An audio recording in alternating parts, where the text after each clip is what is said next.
This is the Powered Up Podcast, show 44, and how the in-class experience is connected to at home. So we did a lot of goal setting, and we would set up expectations from me, expectations for the student, and expectations for the parents. So if we had a specific goal of being more consistent with homework or increasing that reading level, what was Mr. Ehrman going to do in class to support that?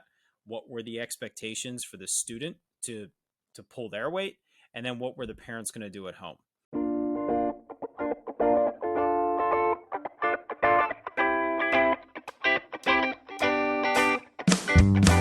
Welcome to a real world education with insight and advice from teachers in the game, where current and former educators reveal what truly sets apart the great teachers and what it takes to make a positive impact on students. Whether you're in pre-service learning, new to the game, or a seasoned veteran, this is the show for you. You'll leave feeling inspired to take action because we are powering education by empowering you.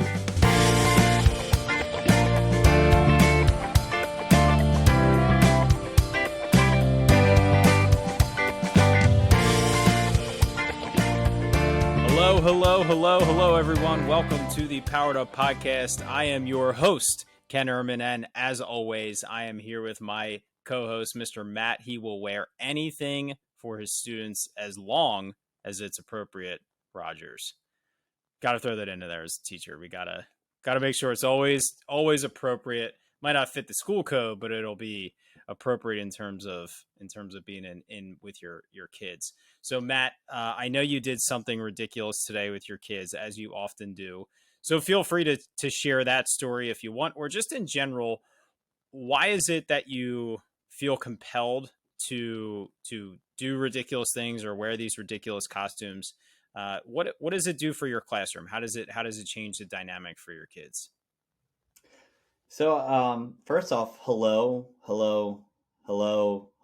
4 hellos to get the episode started. Good gracious.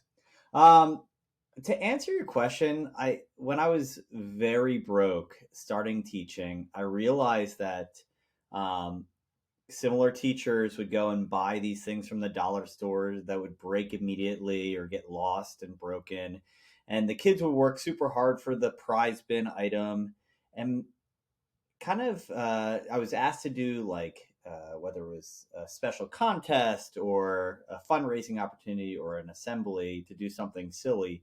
And I just, instead of just wearing it for the assembly, I would wear it all day long, and my kids would get an absolute kick out of it.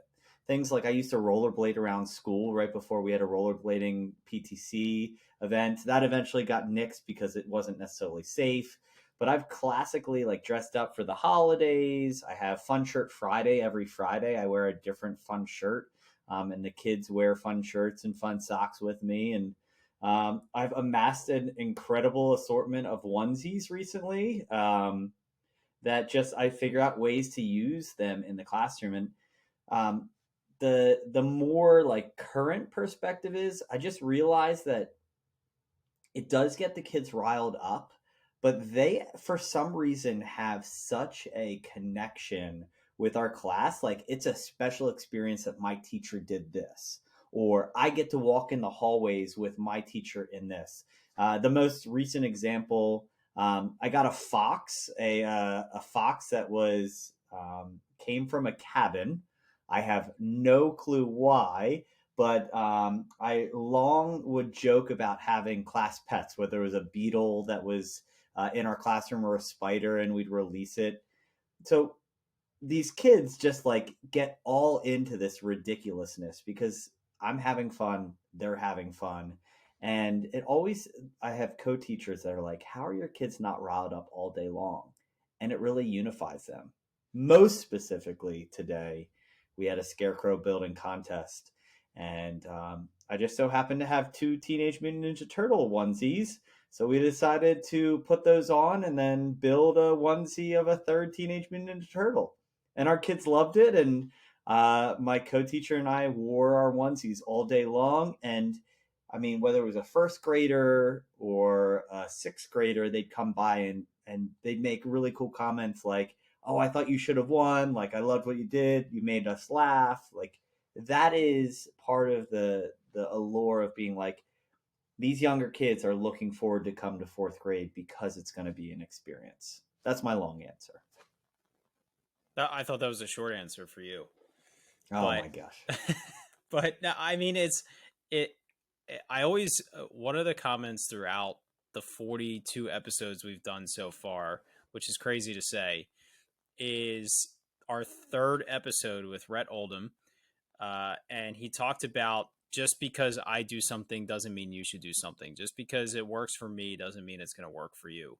And I think what's important with what you're saying is your personality serves to those creating those experiences for your students. You're comfortable with stepping out of your comfort zone. You're comfortable with, looking, for lack of a better term, ridiculous in front of a crowd. That doesn't bother you. That's part of your personality, and no one should ever feel compelled to do so to create this cool or fun or memorable experience for your students. I mean, I would say that I venture kind of towards that, but I'm nowhere near as comfortable as doing some of the things that you do. But in my own right, in my own way, I would create those same experiences with my students. And I had a teacher that I worked with for a long time in my first position, and this teacher would not do anything close to that.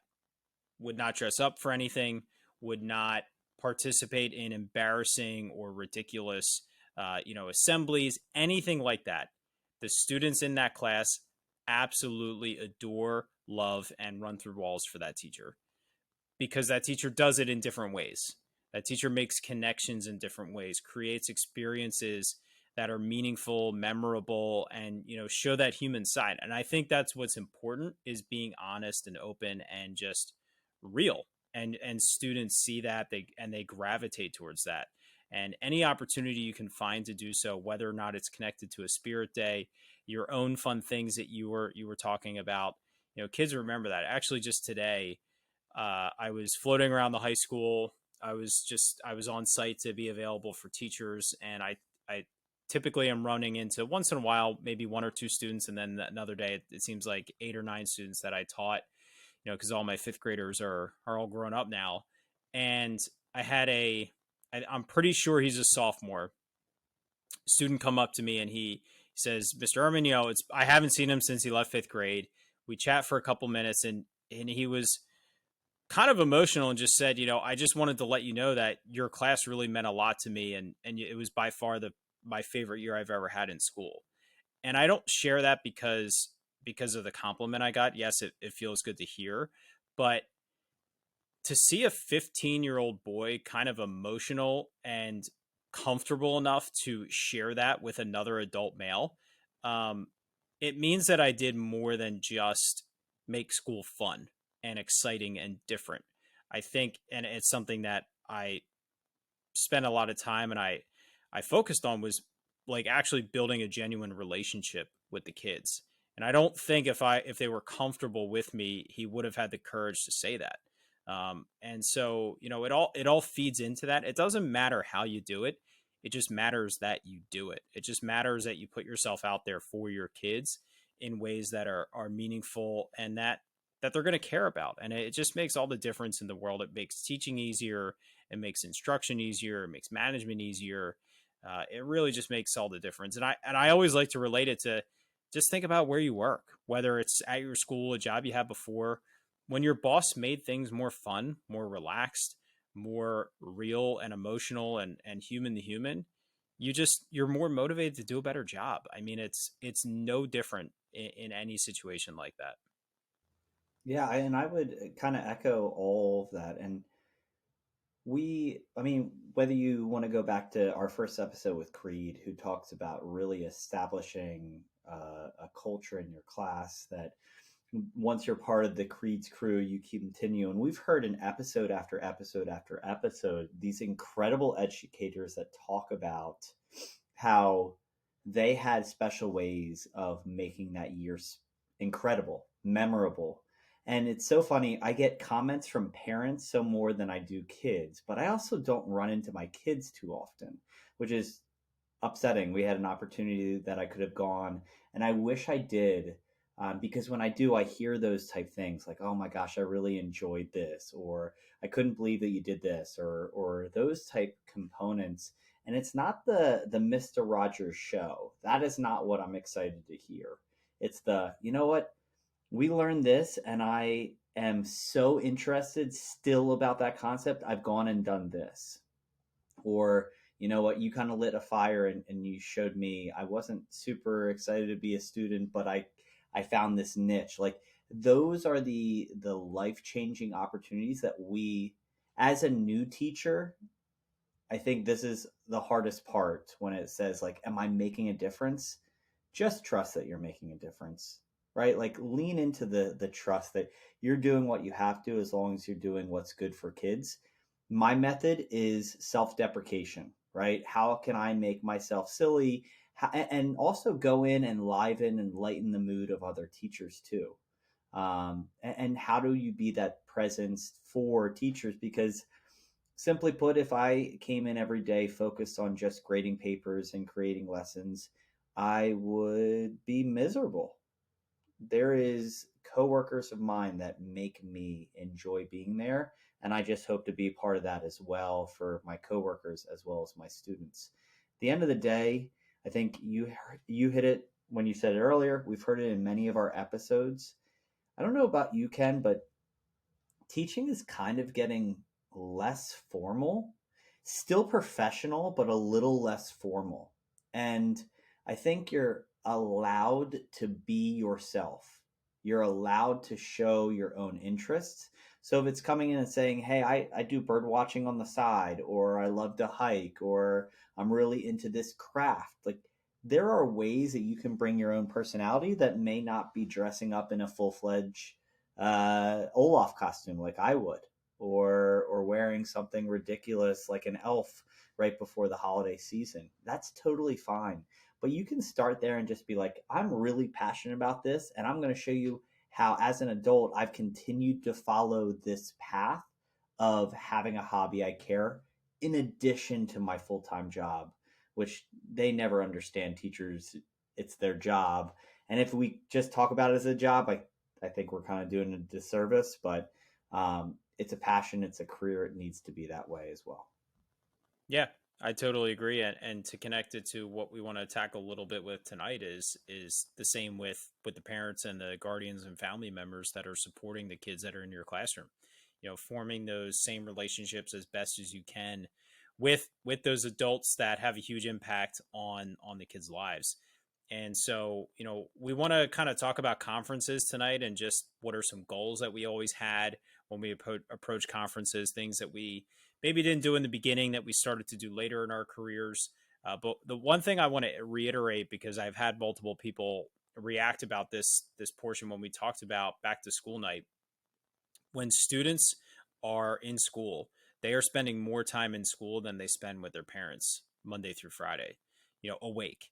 And if you're a self-contained elementary, they spend more time with you than they do with their own parents. If you're a secondary teacher, you know, it's the unit as a whole. But just you know, when you think about that, the message, the information that you're providing to the parents and guardians is super important, because they really are putting a lot of trust into that teaching community to support and to take care of their kids. And so, you know, typically I've found this across the country. There's usually a fall conference of some sort. Elementary, you're going to have every parent, in theory, every parent meet with that homeroom teacher that the kids spend the entire day with. Secondary is typically some sort of combination of rotating through multiple teachers. They might meet with a team. So that kind of depends. But, you know, in reality, most or all educators are meeting with some or many parents some point in November-ish, you know, near that Thanksgiving break. And so, you know, Matt, why don't you just start it off? You know, if you had to say, and I'm going to try to hold you to this in being very succinct, what was your number one goal that you wanted to make sure every parent left hearing, you know, this message or this idea, or you know, what you had to share with them? What would you say was the absolute one thing that was the most important? that I know their kid. I think we've already at this point between beginning of the year, calling, weekly emails, we already know that we've put the framework for like caring about your kid. But my goal at conferences, I know your kid academically in addition to emotionally. That's the emotional side, the caring for it's a safe space, the personality, the different interests. That is all gained in the first month and a half through strategic icebreakers and getting to know you activities and teamwork demonstration and really transitioning to learning. 2 months into school, you better know specifically the peaks and valleys in their academic plan and have a strategy in place to address them the rest of the year. I 100% agree, and I would actually say mine was exactly the same. Slightly different, or just to add on to that, I didn't realize this my first few years, and then as I was in the game a little bit longer, I started to reflect it and kind of have this realization that you had four marking periods, 3 trimesters, whatever. You had 180 days with these kids, and that fall conference was typically the end of quarter 1 for my school district. So we were a fourth of the way through the year, and so I started to try to sit back more and more and learn as much as I could about the students in my classroom, their work ethic, their academic abilities, per subject.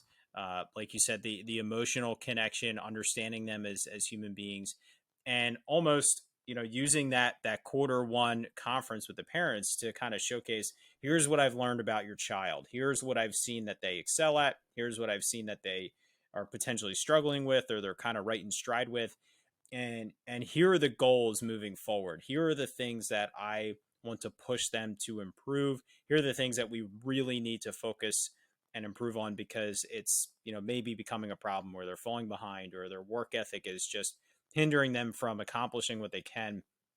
But saying to the parents, I would use this phrase, almost word for word: I've spent the first quarter learning about your child. I now have 3 times that amount of time to for lack of a better term, fix them, to work on these goals. And so I in the first few years, I felt I was trying to help them immediately before I really knew them as a whole. And then, this quarter 1 conference was an opportunity to share what I had seen and talk to the parents. How does this correlate with, as a fifth grade teacher, how does this correlate with grades 1 through 4? Is this something that their teachers tell you every year? Is this new because um, you know, they're growing as an individual? I would have a lot of parents say, middle school's next year, we're trying to step back as parents to force them to be more independent at home. That would create some gaps that perhaps weren't there before. So it was almost like here's what I've seen, tell me what you know. Now let's take some actions and move forward with that. Um, and not to get too far ahead, but second marking period was optional conferences. And I would say to parents, like, regardless of what happens in the next marking period, we're having a second marking period conference already, because we're either going to celebrate the growth, or we're going to have to add more tiers into the action plan that we have set forward. So I think knowing them, like you said, is so important. So what was your we had 20 minutes. I'm sure yours is approximately the same. It's usually about the same everywhere. What was your flow of it, or just your overall approach to the 20 minutes? Did you have a lot of documentation and data, or was it more open conversation? How did you structure that? Because I don't think there's a right or wrong answer. I just think it's interesting to hear from other teachers how they set it up. So to before I answer that, I think one of the things, and I'll ask you this question.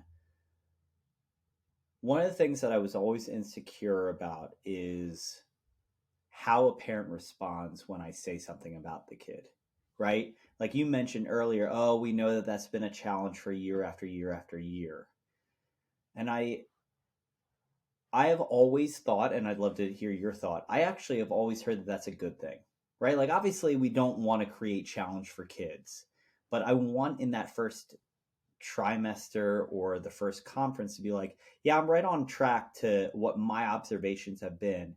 And I've probably gone and talked to the third and second grade teacher at this point if they are of significant need or deficit in a certain area. I've probably tapped into that resource, but not for all kids. We don't have the time to sit down and be like, hey, give me a full profile now that I know the kids. Even if you do that before the school year starts and you take vigorous notes, you just don't internalize it until you have the interactions with the kids. And by the time you hit October, no one has time to give you to go through that. So it's kind of confirming what you thought, or the what I think is worse is, oh, that's never been an issue before, and I'm like, oh my gosh, what am I doing to make this a new issue or whatever the case may be? Do you have any feelings on that? Yeah, so I will say, and this is just me and my personality. We would always get cards on every kid of feedback from the previous homeroom teacher. Other than IEPs and 504s that you obviously have to read on students, I can honestly say I never read any of those cards ever. I never wanted to know what their previous teachers thought of them because I thought that was an unfair first impression that the kid didn't deserve. They could mature, they could change. It could have just been a bad connection. You have kids that just don't jive with you, and that's okay. And I didn't go back to previous teachers. Like you said, I never found the value in it. I think there is value in it for others to do. As far as the interaction with the parents on that, yes, confirming was usually a positive thing, just being on the same page. But if it was something that was there year after year, I was more intrigued by that as to why. Why does this persist, and how do we change this from persisting, especially if it's a negative behavior or it's a hindering behavior. If it was something that didn't come up before, I don't know that perhaps I got a little insecure about it. I wouldn't say that I didn't, but I would really just want to dig into why that was. And like I said, it could have just been because it's a transitional year, because they're changing dynamics at home. You always have to consider, are there family issues going on at home? Is there a divorce at play, or things like that? It can have a huge impact on the way students are behaving in a class. So I think regardless of what the answer was, it was important to dig into why. Why is this always coming up? Or, why is this new? Totally. And to kind of add to that, and then I'll get to the original question. I Yeah, I found it really interesting. I've only gone back for kids that I am surprised by what I'm seeing. Right now, I have a kid that is, I wouldn't say a behavior challenge by any means, but it surprises me. Like, he was one of my, like, at the beginning of the year, he crushed icebreakers. His teamwork skills, if his focus was on teamwork, was incredible. But when it was on academics, his teamwork dropped and he was kind of competitive, is probably the nicest way to put it. And I went back and I checked with the third grade teacher. I'm like, I'm really surprised because he won my teamwork challenge over here and then is not displaying it. Is that something that you've seen? And they're like, yeah, that's what I've seen before too. And I'm like, oh, all right. So this isn't abnormal, even though I read it wrong or differently. And I think that's the only time I necessarily go back. But I think it's a really interesting conversation. And I'm sure we could talk, and this is probably not what we're going to get into in conferences, of like being thrown off by parents. When the original question that you had, we all have wild experiences. And I've done conferences one-on-one with parents. You do it when the learning support teacher, when I was learning support teacher, I was in the conference, and that's super condensed because you're taking 15, 20 minutes and now you're splitting it between 2 or 3 people plus parent comments. So nothing gets shared there. But when talking about how do you structure a conference, how do I do it? When I first started, I leaned heavily into grades. Oh, this data tells me that he is strong here. This score tells me she is low here. And I would just dictate and kind of narrate and say, like, oh, this is what we did, and this is how they earned it. And just kind of translate that as much as possible. I used to use like high educational vocabulary. The Lexile was at this point, and we need to get that doesn't translate at all. It doesn't matter whatsoever. So what I end up doing at this point is I just have a conversation, and that is something that has grown with time more than anything. And I would probably go back to the data heavy if I switched grade levels.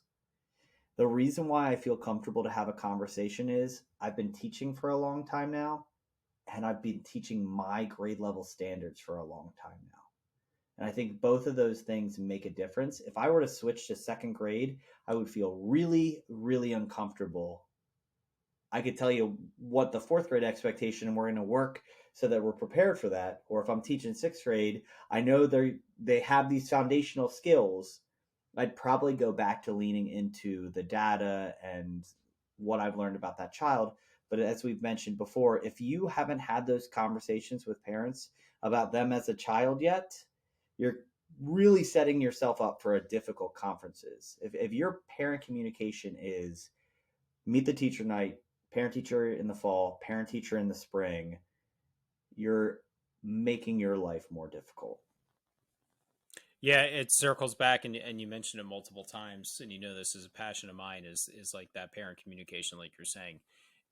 You can't be a stranger when it comes to conferences. Doesn't mean you would have interacted with them in person since that open house, back to school night, whatever that case is, even if they were even there. But that constant communication using basic emails, LMSs have it all built in now, Facebook, Twitter, something that you're doing to put out pictures, put out creative messages, showcase what your classroom looks like. Like you said, it will make those conferences 100 times easier.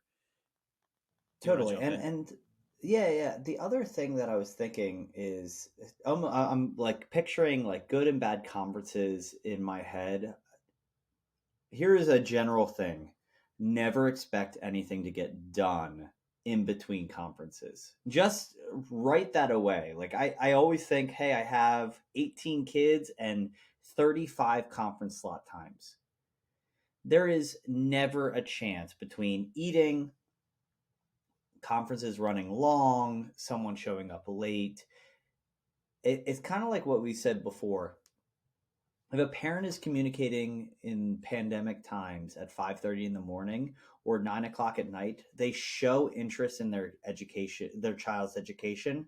I feel difficult to separate myself and be like, oh, nope, I'm not going to answer it now. It's going to wait till tomorrow. I can set boundaries. That's totally fine. But I always struggle with that. If they're coming into my class or logging into a Google Meet and they have a really pressing question, or honestly, you want to say something you've been waiting to say for a while, then your conference may not be 15 minutes. And that's okay too. If you're co-teaching, I almost always will sit in on as many of my co-teachers' conferences, even if I see that kid for 15 minutes in a day. I just write off the day and say, you know what, I'm not going to get any grading done. If I do, great. But I think if you almost set that high expectation of I'm going to be in as many as possible and they don't show, okay, bonus 10 minutes, go get a bathroom or a drink break, whatever the case may be, get something done. But don't count on that over those 2 days ever. And I'll always count on it for the rest of my career and then get to the moment and be like, what was I even thinking? There's just no chance. Yeah, absolutely. Little quick tip, if you're using Sign Up Genius or something like that, when you send it out, make sure you sign out your dinner times before you send it out, because I very often forgot to do that, and then you have no dinner break.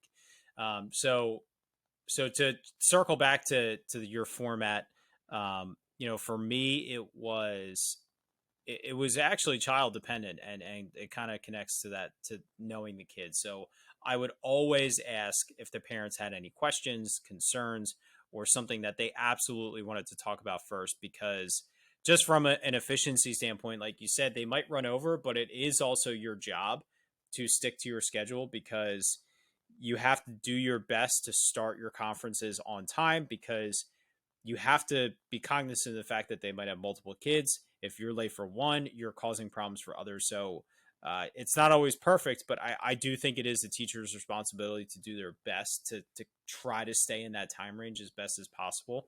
So I would always ask the parents first, because that could drive the entire conference. They could talk about something that I had already wanted to talk about, but by asking them, you're giving them the floor, you're hearing their concerns, you're being a much better listener and a team player with them.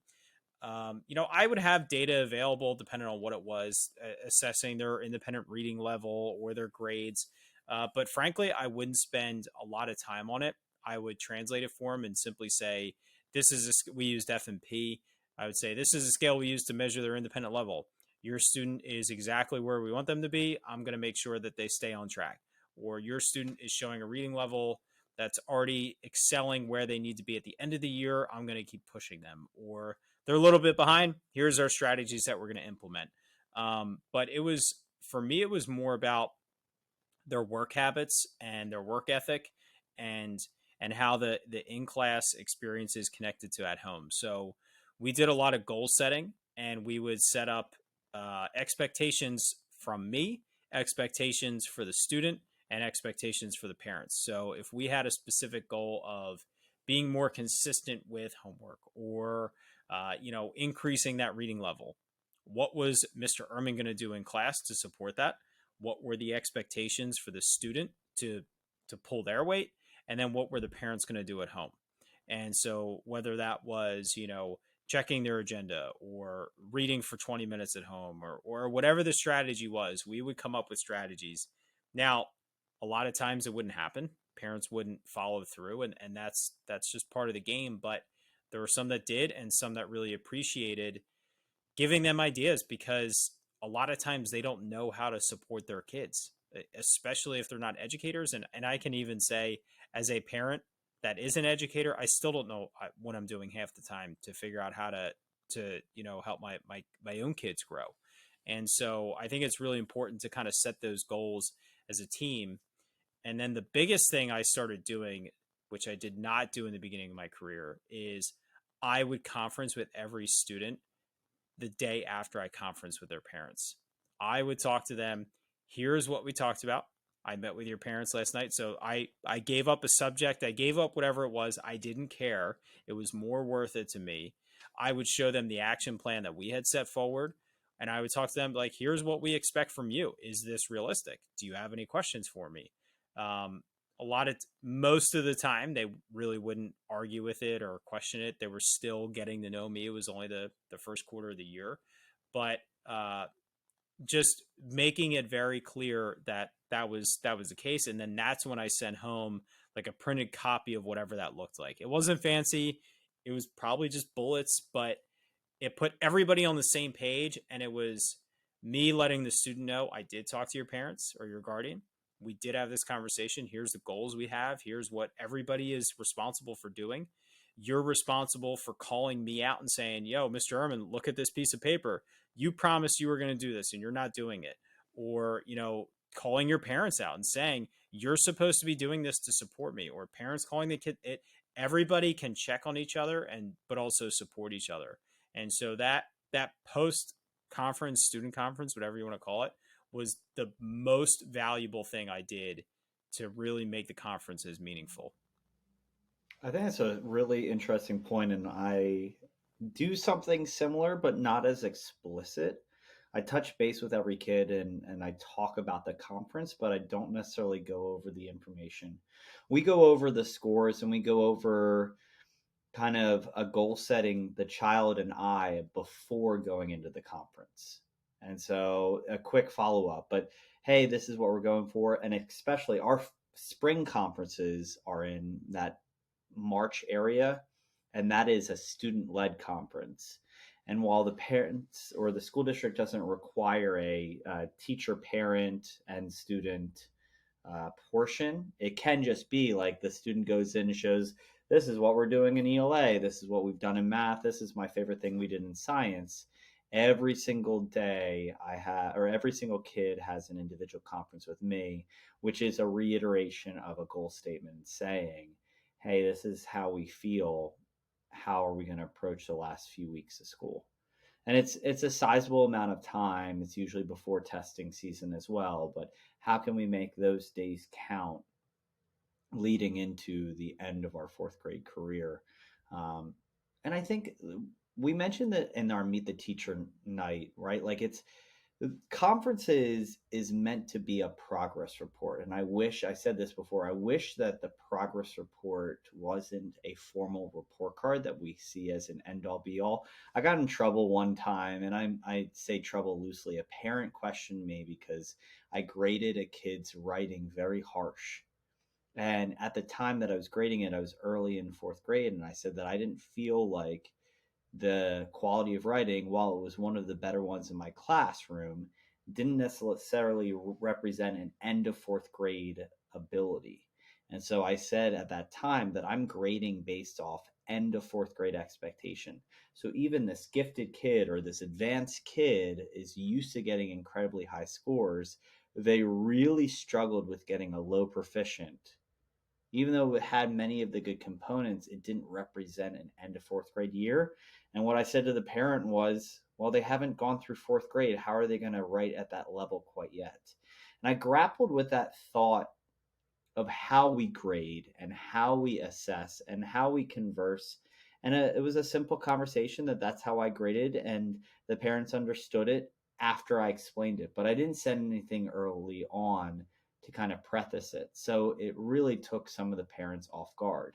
And my perspective on that has changed since, not so that I would avoid those conversations, but I realized that maybe that's not the best way to approach things.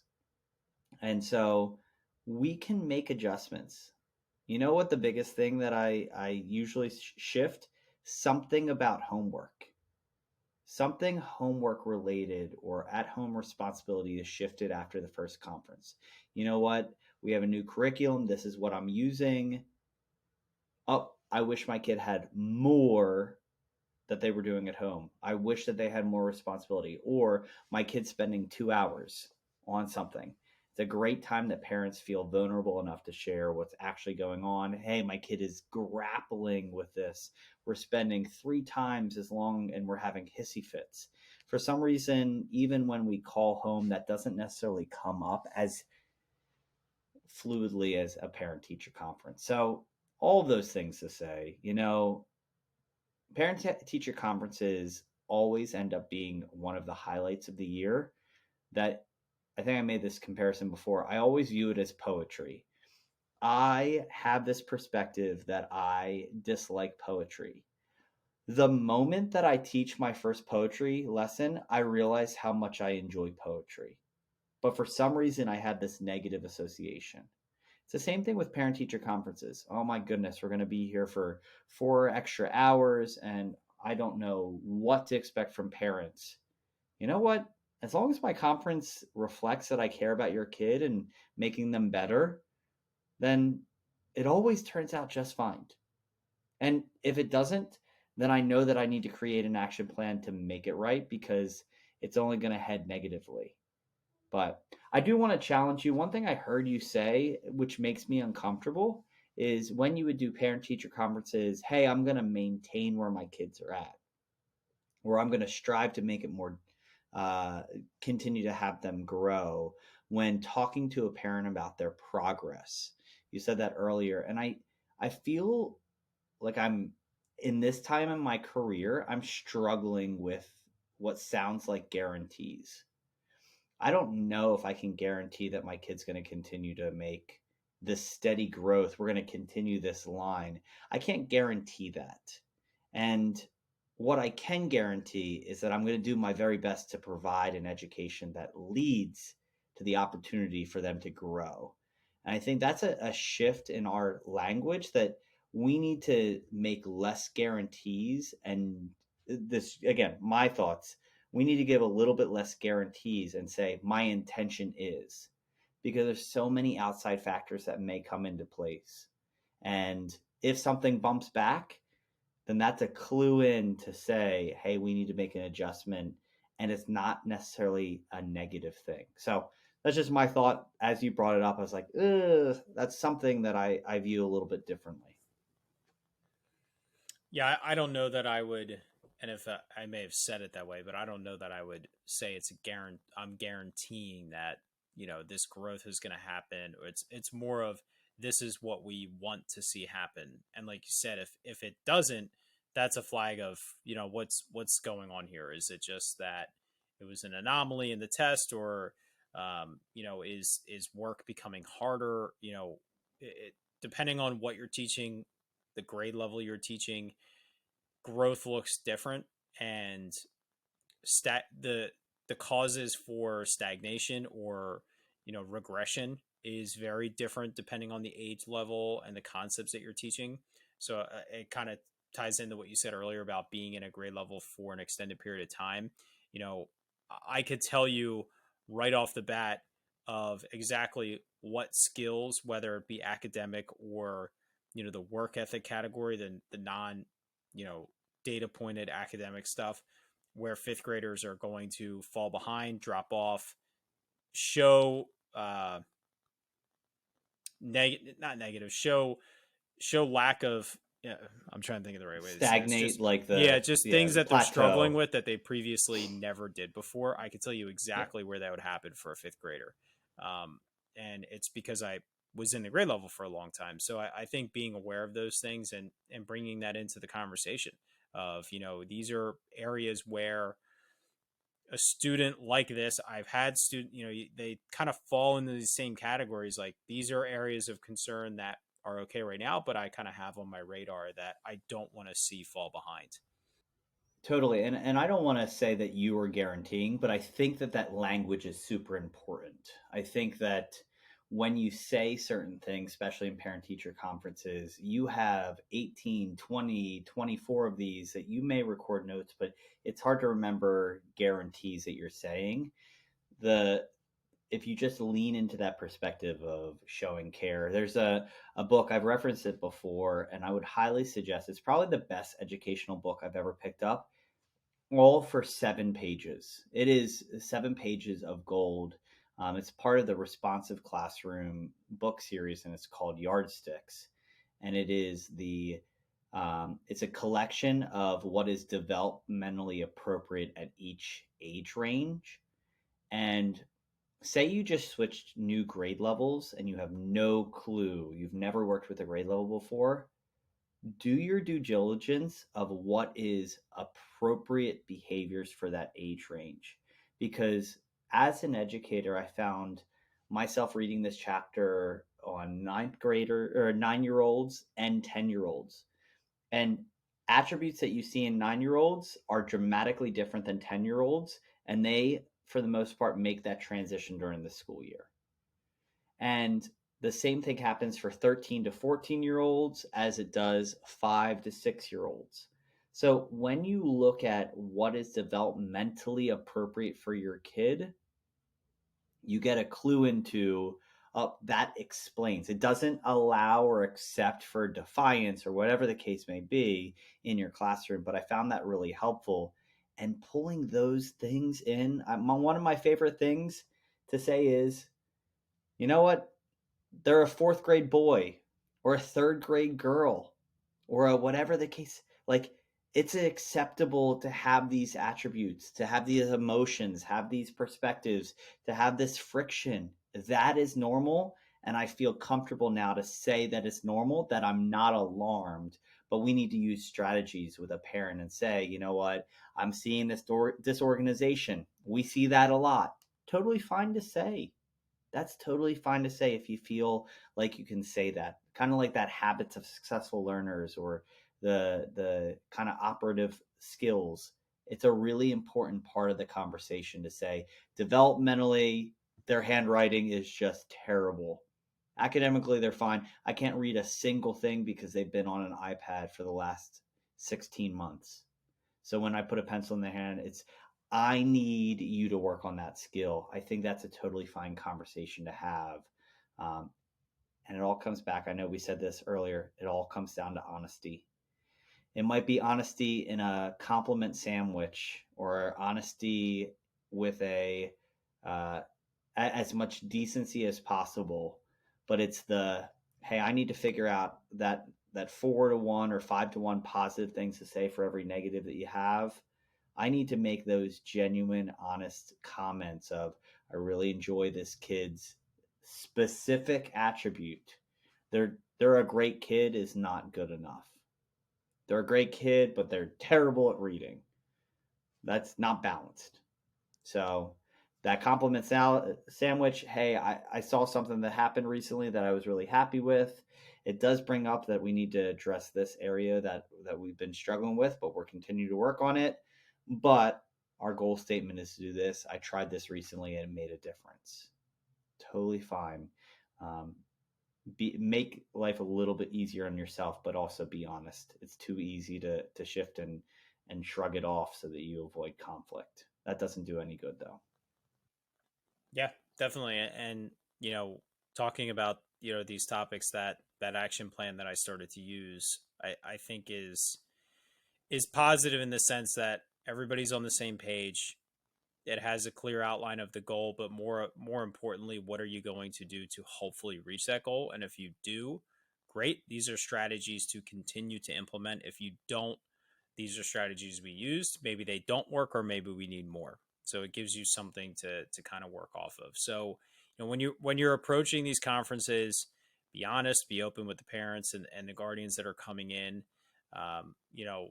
Use your comfort level and the grade level you are, the amount of time you've been in that position to dictate what type of documentation you're bringing to it. But, I think we're both on the same page of do your best to showcase what you know about the child and how you're there to support them in their growth and support them in areas that they have particular needs in, and try to get on the same page. Try to be on the same page so that everybody in the team, that's you, that's the parents at home, that's other professionals in your building that are working with that child, are on the same page, and the child is too. They know what their part is. Whether they are a kindergartner or they are a 12th grader, they can be told what their part is. That's going to look very different. A kindergartner is going to be very simple as compared to a senior, but they need to know their role in their own growth as well. And I think that's an important quality to bring in. So hopefully you pulled away even just one little quick tip of something to do with your conferences, or just a mindset and approach overall. But Matt, why don't we take your hat and get on out of here? All right. I feel like this is an episode that I looked so good. You should watch the YouTube version of it. But Absolutely. As we power down this episode, hopefully we leave you feeling powered up. I know we're getting into a tough time of year. The sun is running away nice and early. The nights are getting longer. I know things like depression can set in for our kids, but also for us. So take care of yourself, and more time than anything, we can get swallowed up by our schoolwork, by our responsibilities. So take care of yourself, stay healthy, do what you need to, and have reasonable expectations. If you can't get to something today, there's always tomorrow. So be good, and we will talk to you guys next week.